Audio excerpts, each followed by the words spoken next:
They're coming for me within the hour, and I need to explain why I did what I did before the ISB erases me from every record and my testimony disappears into the same void that swallowed Lieutenant Kasich and Analyst Prin and everyone else who learned what I learned about the prisoner we designated Target Alpha during her detention aboard the Devastator, the woman we knew as Princess Leia Organa before we understood that title was inadequate, that calling her princess or senator or even rebel was like calling a supernova a light or a black hole a shadow, descriptions so insufficient they became lies.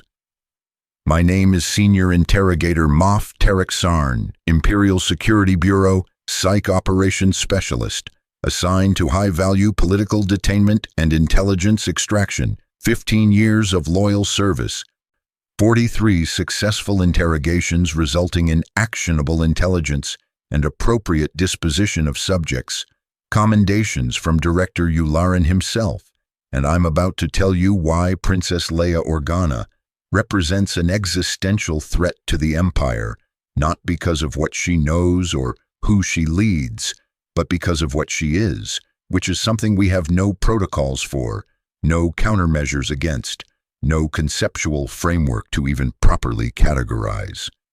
I was brought onto the Devastator 3 days after the Battle of Scarif, after Lord Vader's Corvette intercept above Tatooine, after the princess was captured with the Death Star plans in her possession and transported to the Superstar Destroyer for preliminary questioning before being transferred to the Death Star itself for the demonstration Grand Moff Tarkin had planned. My orders were specific: extract the location of the hidden rebel base through any means necessary, document her psychological profile for future propaganda use, and determine the full extent of her network connections within the Imperial Senate and Alderaan nobility. Standard high-value target processing, elevated priority due to her diplomatic immunity complications and her father's former position, but nothing in the briefing materials suggested anything extraordinary beyond the expected challenges of interrogating a trained politician with ideological commitment to the rebellion. The first indication something was different came when I reviewed the initial detention logs. Every guard rotation that processed her, every technician who'd entered her cell, every officer who'd observed the preliminary interviews, all of them filed supplementary reports, unprompted additions to standard documentation, and every single report contained variations on the same observation. Subject maintains unusual composure.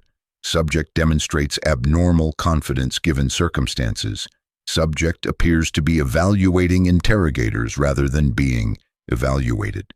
One guard, Sergeant Collis, wrote in his personal notes that he felt like he was the one being held prisoner during his shift, that Princess Organa's presence in the cell somehow inverted the power dynamic, made him feel trapped on the other side of the energy field, that her eyes held something that made him want to apologize, though he didn't know what he'd be apologizing for. I dismissed these observations as psychological projection. Guards and junior officers, uncomfortable with detaining someone of her status and inventing narratives to process their discomfort. But when I entered the detention block for my first session, when I stood outside her cell and watched her through the observation port before announcing my presence, I felt it too. The sense that she was conducting the observation, that I was the specimen under study, that everything about the situation I believed I controlled was actually being orchestrated by the woman in Imperial custody, awaiting interrogation and almost certain execution.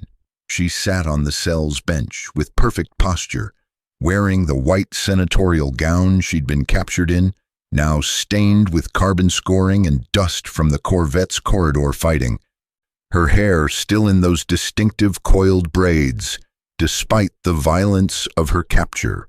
She wasn't crying or pacing or displaying any of the psychological deterioration that typically began manifesting within hours of detention. She was simply sitting, hands folded in her lap, breathing steadily, and I realized she was meditating, not in the force user sense that would have triggered our sensitivity detectors, but in a disciplined mental preparation sense, like an athlete before competition or a scholar before examination, preparing herself methodically for what was coming. I entered the cell and introduced myself using the standard protocol designed to establish interrogator authority and subject vulnerability. She looked at me and smiled, not mockingly or fearfully, but with something like recognition, like I was confirming something she'd already predicted, and she said in a voice that carried no tremor despite her circumstances, "You're the specialist they brought in because the preliminary interviews failed. They told you I'm a senator, that I have diplomatic immunity, that you need to be careful about methods because of potential Senate complications. But we both know none of that matters. Tarkin's planning to destroy Alderaan, regardless of what I tell you, probably has already made that decision, and your job is just to make me complicit in it, to break me enough that I give him the intelligence he wants, and then carry the guilt of my planet's destruction for whatever brief time I have left before execution. Am I wrong?" She wasn't wrong.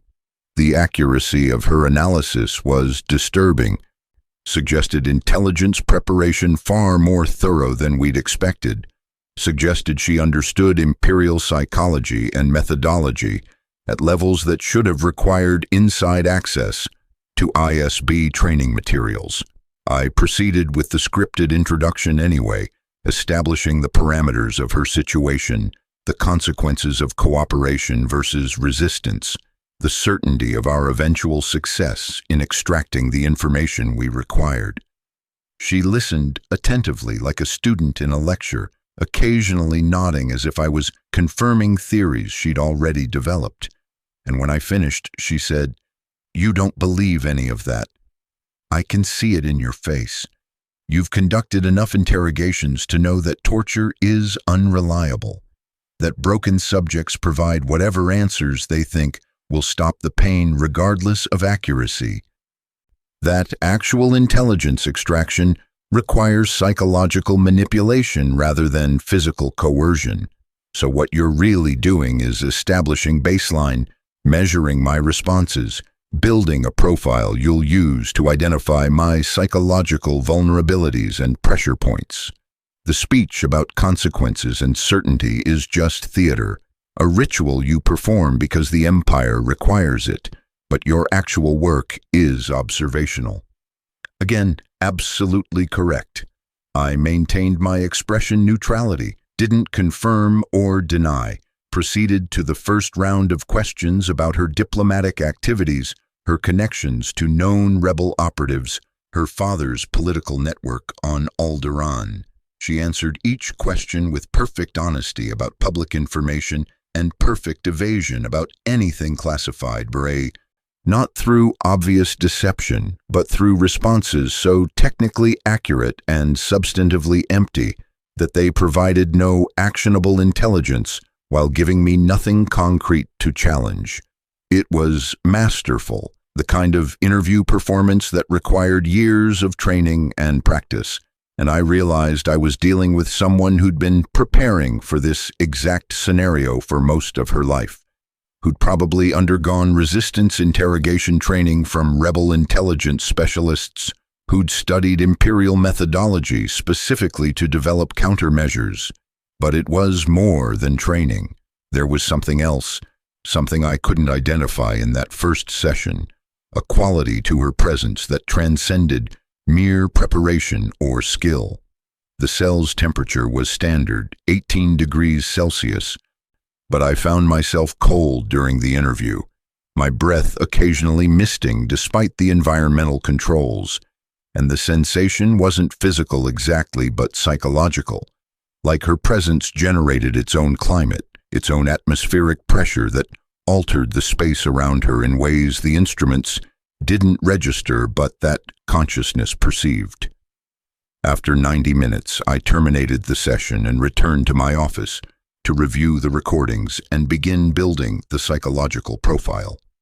But when I played back the interview footage, something was wrong with the files. The audio was clear, but the video was distorted. Princess Organa's face blurred in ways that suggested data corruption, and her voice on the recordings carried harmonics that hadn't been audible during the live conversation, overtones that made the words seem layered, like multiple people speaking in unison. I requested technical review. The technician found no corruption in the files, said the recording was clean, said the blur and harmonics I was describing didn't exist in the data. But I saw them, heard them, couldn't unsee or unhear them, and I wondered if I was developing the perceptual distortions that sometimes affected interrogators working extended rotations in isolation from normal social environment. The second session, I brought in ITO, our interrogation droid, to conduct physical coercion while I observed and measured her psychological responses. Standard protocol for resistant subjects, mechanical efficiency removing human hesitation, allowing me to focus purely on analysis rather than execution. The droid administered measured pain through neural stimulation, while I asked questions about rebel base locations and operational planning. Princess Organa's physical responses were normal. Elevated heart rate, perspiration, muscle tension, vocalizations of pain, but her psychological responses remained impossible. She didn't break. She didn't even bend. The pain clearly affected her, but didn't compromise her cognitive function or her resolve. And after 30 minutes of escalating stimulus, she looked at me and said through gritted teeth, "This isn't working. You know it isn't working. The pain is real, but it's not touching anything important. You're trying to reach my fear or my desperation, and I'm not denying I feel those things, but they're not in charge. Something else is in charge, and you can't hurt it with your droid." I terminated the session early. The statement troubled me more than resistance should have. Subjects who maintained coherent philosophical positions during physical coercion were unusual, but not unprecedented.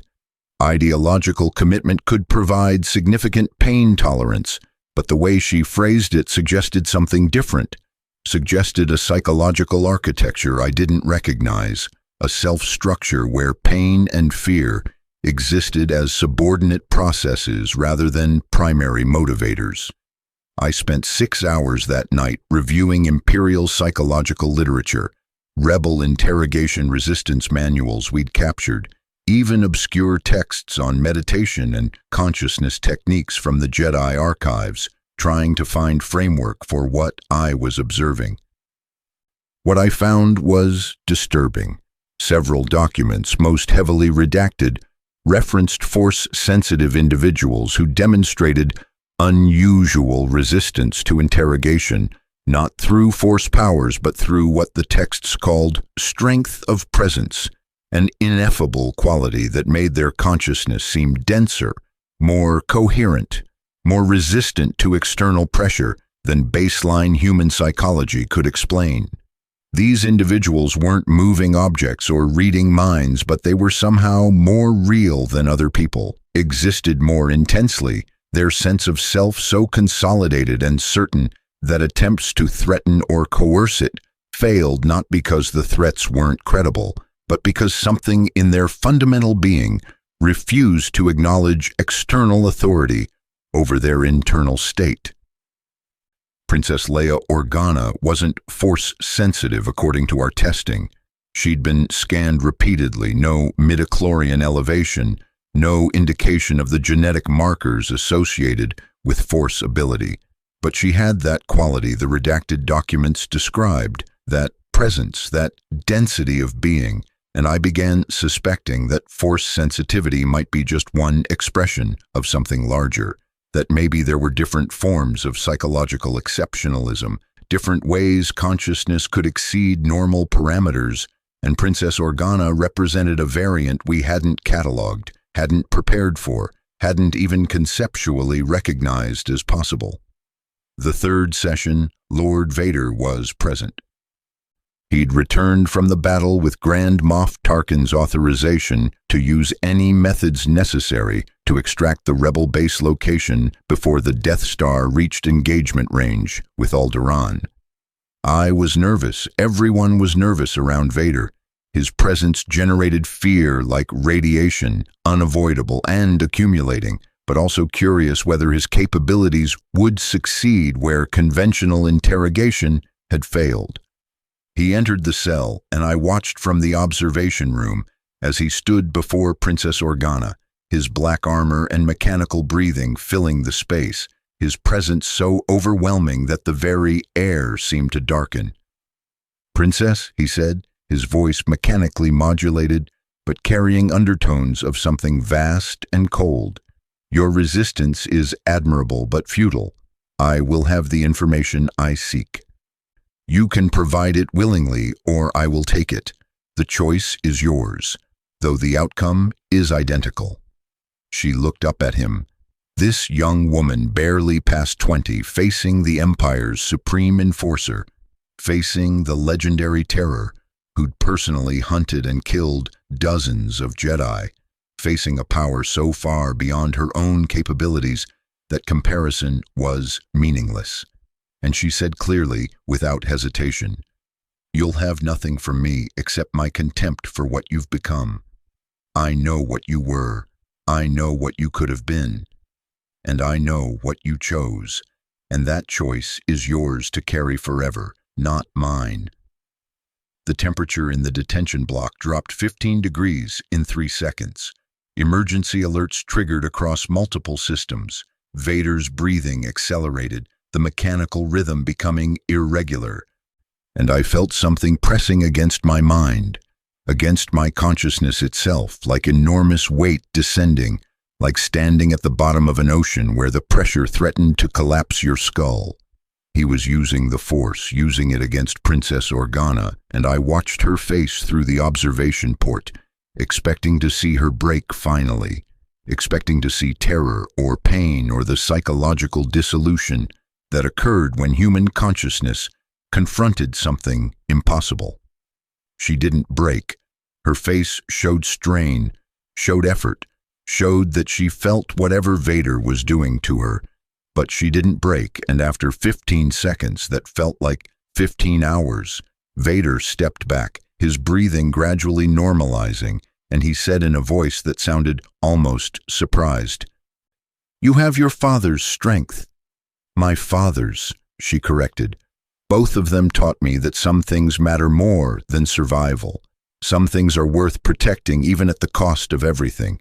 You used to know that. Somewhere beneath that armor and that hate, some part of you still knows it. That's what you can't stand about me. That's why you can't break me, because I remind you of who you killed when you became this." Vader left the cell without another word. I'd never seen him retreat from anything before. I'd never seen him fail to extract information from a subject. I'd never even imagined it was possible for someone to resist him, to confront the dark side of the Force with nothing but philosophical conviction and survive, much less survive, with defiance intact. I requested immediate consultation with senior ISB psychological operations specialists to analyze what we were dealing with.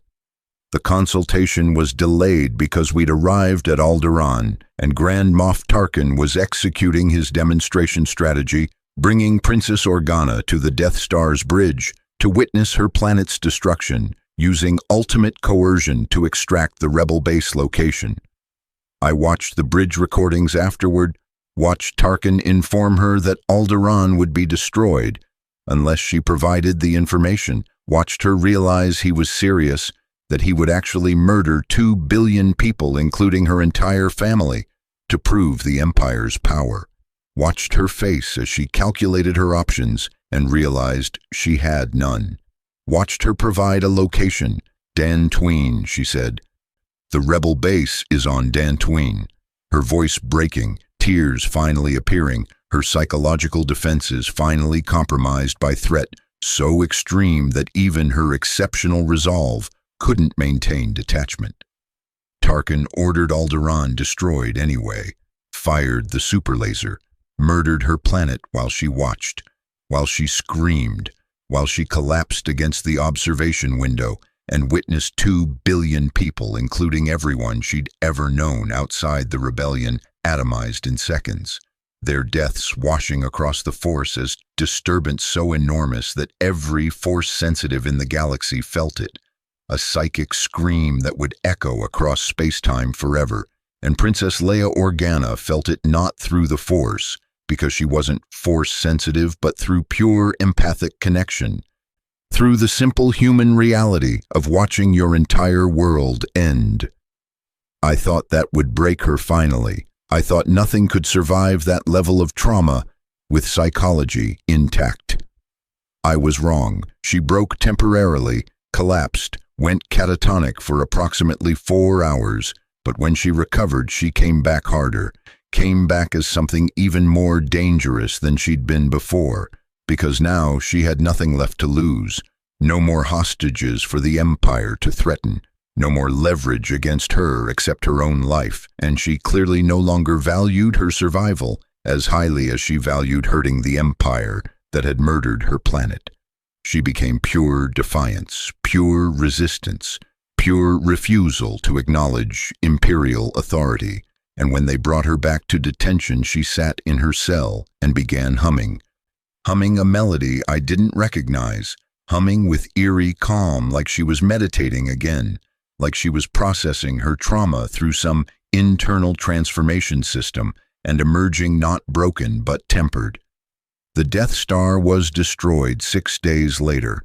Princess Organa escaped during the confusion. Rebel assault, starfighter attack, impossible 1 in a million shot that destroyed the entire station. Hundreds of thousands of Imperial personnel dead, including Grand Moff Tarkin, the Emperor's ultimate weapon reduced to debris field.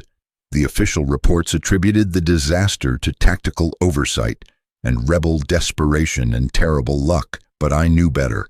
I'd spent enough time observing Princess Organa to recognize her influence in the attack's success. The plans she'd carried weren't just data, they were hope, they were possibility. They were evidence that the Empire's power had limits, and she'd gotten them to the Rebel Alliance despite capture, despite interrogation, despite torture, despite watching her planet die, and those plans had enabled the impossible. That's when I began truly understanding what she was, what she represented. Not just a rebel leader or a diplomat or an ideological figurehead, but something the Empire had no defense against. A person whose existence validated resistance, whose presence proved that Imperial power wasn't absolute, whose defiance demonstrated that consciousness could refuse to submit regardless of material circumstances. She was like a virus in the Imperial worldview, an anomaly that broke the fundamental premise that sufficient force and fear could guarantee control, an existence proof that some things couldn't be threatened or coerced or destroyed because they lived in a realm our weapons couldn't reach. I started gathering information about her after the Death Star's destruction, not as interrogator anymore, but as researcher, trying to understand phenomenon I'd witnessed. I collected reports from everyone who'd encountered her, analyzed her communications patterns, studied her family history, traced her political development from childhood through her senatorial career to her leadership role in the rebellion. What I found was a pattern of psychological exceptionalism extending back to early childhood. Reports from teachers describing a girl who seemed older than her years, who spoke with unusual moral clarity, who organized other children not through dominance but through inspiration, who appeared to possess innate understanding of justice and fairness that most people spend lifetimes trying to articulate. Her father, Bail Organa, had been similar according to Senate records, a man whose political effectiveness came not from manipulation or compromise, but from moral authority, from the simple force of being right and refusing to pretend otherwise. Her adopted mother, Queen Breha, had ruled Alderaan with the same quality, maintaining planetary sovereignty and cultural integrity despite increasing imperial pressure through nothing more than unshakable commitment to principles she wouldn't abandon. The princess had inherited or learned or somehow embodied both their strengths, synthesized them into something even more potent, and added dimension of her own, a capacity for hope, for belief in possibilities that probability suggested were impossible, for inspiring that belief in others.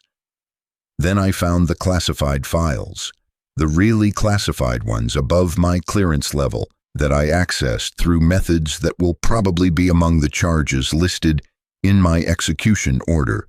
Files about Princess Organa's biological parentage, about who her birth father actually was. The files were heavily redacted, but enough remained to make me understand why Vader had said, "You have your father's strength," why she could resist both conventional interrogation and force-based coercion, why her presence generated that impossible density of being. Her father was Anakin Skywalker. Vader was her father, the greatest Jedi who'd ever lived, the chosen one prophesied to bring balance to the Force, had produced a daughter who inherited not his Force sensitivity, but something else, something deeper, some essential quality that made him what he'd been before he fell, before he became Vader, before he surrendered to the dark side. She carried that quality in her consciousness like genetic inheritance, carried it without force powers, but with something equally powerful. Absolute moral clarity, incorruptible conviction, strength of identity that external pressure couldn't compromise. And she didn't know. According to the files, she'd never been told who her biological father was, had been raised believing she was Bail and Leia Organa's natural daughter. She'd confronted Vader without knowing he was her father, had defied him purely from her own strength rather than from any complicated family dynamic. Which meant everything I'd observed was her own achievement, her own psychological architecture, her own choice to be who she was, rather than inheritance or destiny or accident. She'd built herself into what she was deliberately, consciously, through years of discipline and training and commitment to principles she'd chosen. That's when I understood the real threat she represented. The Empire was built on the premise that power flowed from the top down, that the Emperor's will, mediated through hierarchical authority structures, controlled everything, that individuals were either tools of that system or obstacles to be eliminated.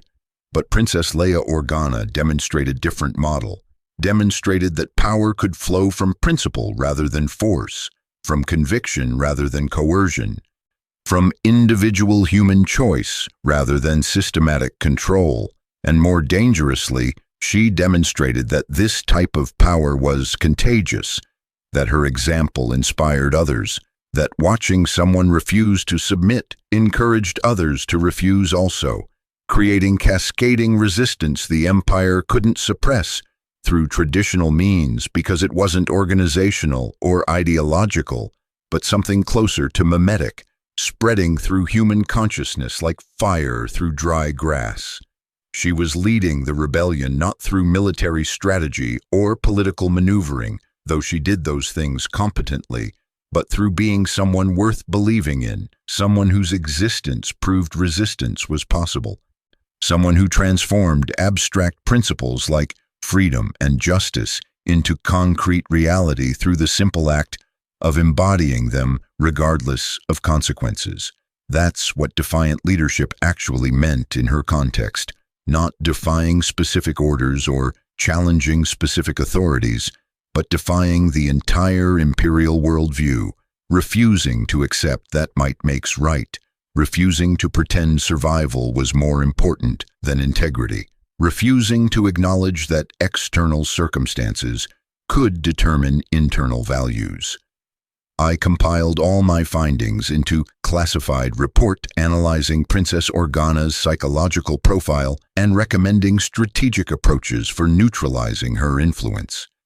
The report was 30,000 words, probably the most thorough psychological analysis I had ever conducted. And its conclusion was unambiguous. Conventional countermeasures would fail. Assassination would likely make her a martyr and strengthen rebel morale. Propaganda attacks would be ineffective because her actions spoke louder than any narrative. And the only reliable way to neutralize the threat she represented would be to destroy the rebellion entirely, eliminate every person she'd inspired, and suppress all records of her existence from galactic history, essentially to admit that one individual's principled defiance was more dangerous to imperial stability than fleets of warships or armies of soldiers. The ISB didn't want to hear that conclusion. They wanted actionable intelligence, tactical recommendations, psychological vulnerabilities they could exploit. They didn't want philosophical analysis about the nature of power and consciousness and the limitations of authoritarian control. My report was classified above top secret, and I was ordered to discontinue research into Princess Organa and return to standard interrogation duties. But I couldn't stop. I'd seen something that broke my entire conceptual framework for understanding how the Empire functioned, and I couldn't just ignore that revelation and return to routine operations like nothing had changed. I started noticing her influence everywhere. Rebel recruitment accelerated after Yavin, not just because they'd destroyed the Death Star, but because Princess Organa's survival and continued leadership proved that resistance could succeed, that the Empire could be hurt, that individuals mattered in ways imperial propaganda denied. She appeared in intelligence reports from across the galaxy, establishing new rebel cells, negotiating with neutral systems, coordinating military operations, and in every report she was described the same way: inspiring, committed, effective, someone people followed not because they had to, but because they wanted to, because something about her presence made them believe impossible things were possible. The Emperor himself took notice. Classified directives started flowing from Coruscant, ordering her capture or elimination as highest priority target, resources diverted to hunting her specifically rather than attacking general rebel infrastructure. But she evaded every attempt, survived every assassination, escaped every trap, and I realized the Empire was fighting someone who operated on different plane than our military political power structure, someone whose influence was psychological and moral rather than material, and who therefore couldn't be defeated through material means. That's what I included in my second report, the one that got me flagged for loyalty review and eventual termination. I documented how Princess Organa represented asymmetric threat the Empire had no protocols for addressing, how her leadership style created resistance networks that were more resilient than traditional command hierarchies because they were based on shared principles rather than organizational structure, how attempting to destroy her through conventional means was counterproductive because it validated the narrative that the Empire feared her for good reason. I recommended complete strategic revision, suggested that only way to truly neutralize her influence would be to either adopt her principles ourselves, obviously impossible for totalitarian regime, or to undermine those principles through making the Empire itself so just and fair that rebellion became unjustifiable. Also impossible given the Empire's fundamental nature. The report concluded that Princess Leia Organa had already won in the ways that mattered most, that even if the Empire eliminated the rebellion militarily, even if we captured and executed every rebel operative including her, she'd already demonstrated what she needed to demonstrate, that individuals could choose resistance, that consciousness could refuse submission, that some things were more important than survival. That demonstration couldn't be undone. It existed in galactic consciousness now, spreading through every culture and species, creating possibility space that couldn't be collapsed even through overwhelming force. The Empire could kill Princess Organa, but it couldn't kill what she represented, couldn't suppress the idea she'd proven viable, couldn't eliminate the hope she'd inspired. The ISB determined my analysis was defeatist propaganda and opened formal investigation. They interrogated me using the same techniques I'd used on countless subjects, trying to determine if I'd been compromised by rebel indoctrination or psychological manipulation.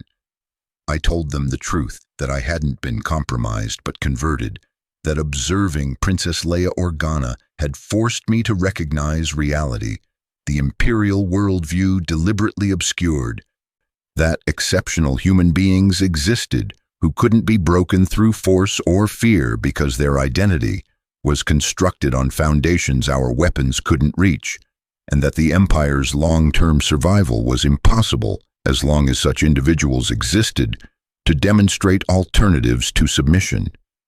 They didn't believe me. They thought I was rationalizing some personal failure or psychological break. They thought Princess Organa had somehow manipulated me during those interrogation sessions, planted suggestions or used undocumented force powers or deployed advanced psychological warfare techniques.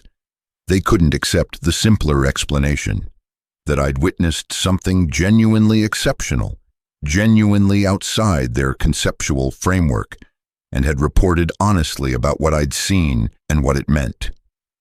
So they're coming for me within the hour, and this testimony is all that will remain of my career, my research, my attempt to make the Empire understand the nature of what we're facing.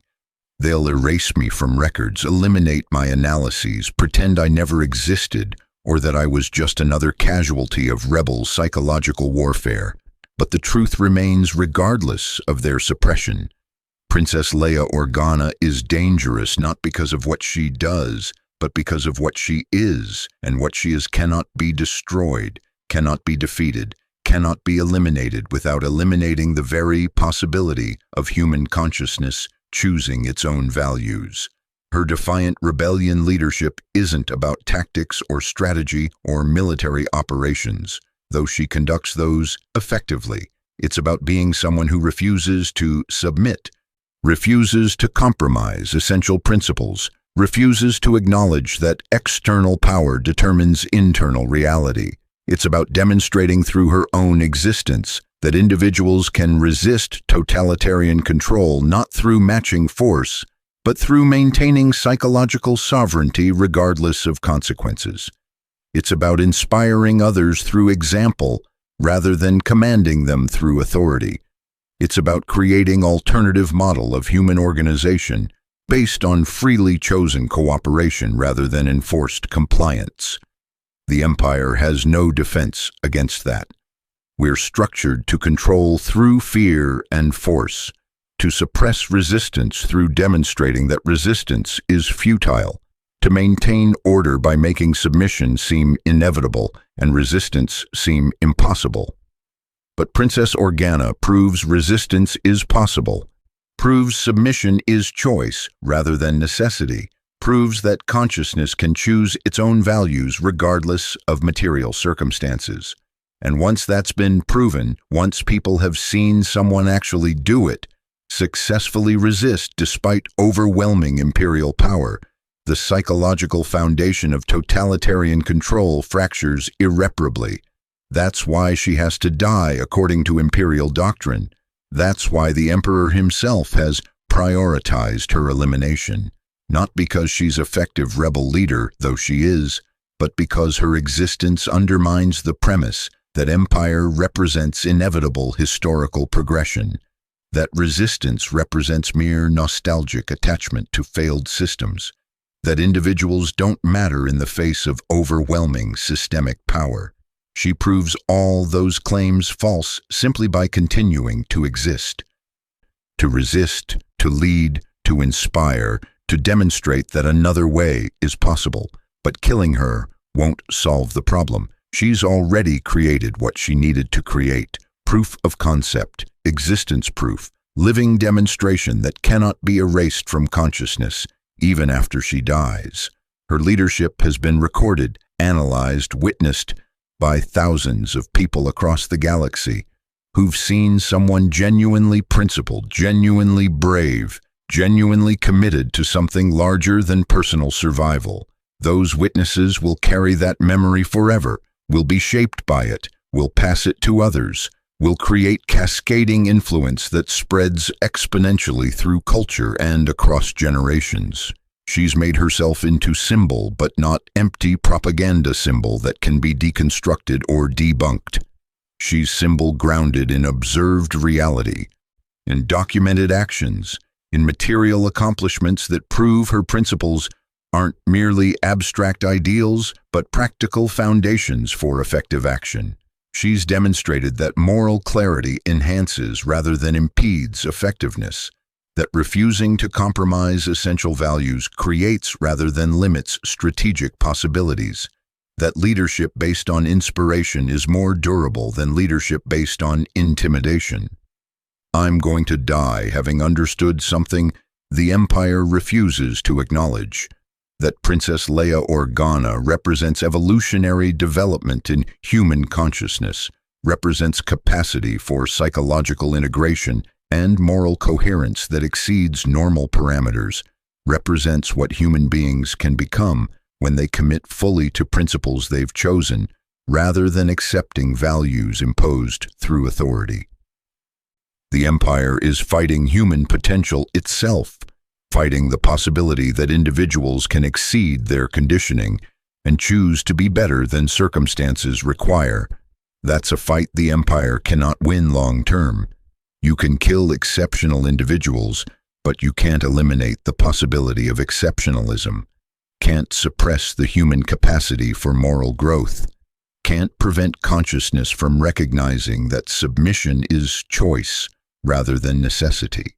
Princess Organa has made that recognition more accessible, has demonstrated it more clearly, has proven it more thoroughly than anyone else in this era. She's shown entire galaxy what principled defiance looks like, what it costs, what it achieves, and why it matters more than survival. The ISB officers are in the corridor now. I can hear their boots on the deck plating, their weapons charging, their voices coordinating my extraction. This testimony will be found, or it won't. Will survive, or it won't. Will matter, or it won't. But I've recorded what I witnessed, analyzed what it meant, and reached conclusion I believe is accurate, regardless of its implications for my loyalty evaluation.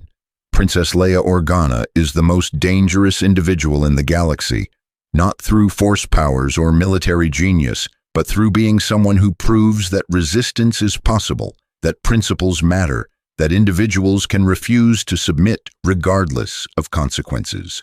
Her defiant rebellion leadership has already transformed the galactic political landscape by demonstrating alternative to imperial control.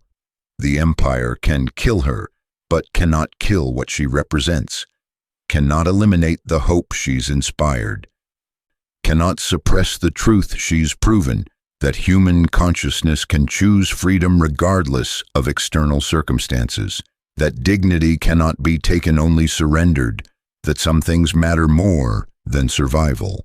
They're at my door. This is my final testimony. Remember what I witnessed. Remember what she proved. Remember that one individual with unshakable principles is worth more than fleets and armies and weapons capable of destroying planets. Remember Princess Leia Organa and what she demonstrated about what human beings can choose to be. Remember that defiance is possible. Remember that submission is choice. Remember that consciousness cannot be controlled, only destroyed, and destroying it doesn't eliminate the possibility it demonstrated. Remember, the door is opening. I regret nothing except that I didn't recognize the truth sooner, didn't defect when I had the chance, didn't join the rebellion she leads so effectively, not through commanding but through inspiring. She was right about everything. The Empire is wrong about everything. and truth doesn't require Imperial validation to remain true. This is Senior Interrogator Moff Tarek Sarn. Final testimony recording complete. Long live the rebellion. Long live Princess Leia Organa. Long live the possibility she represents. Long live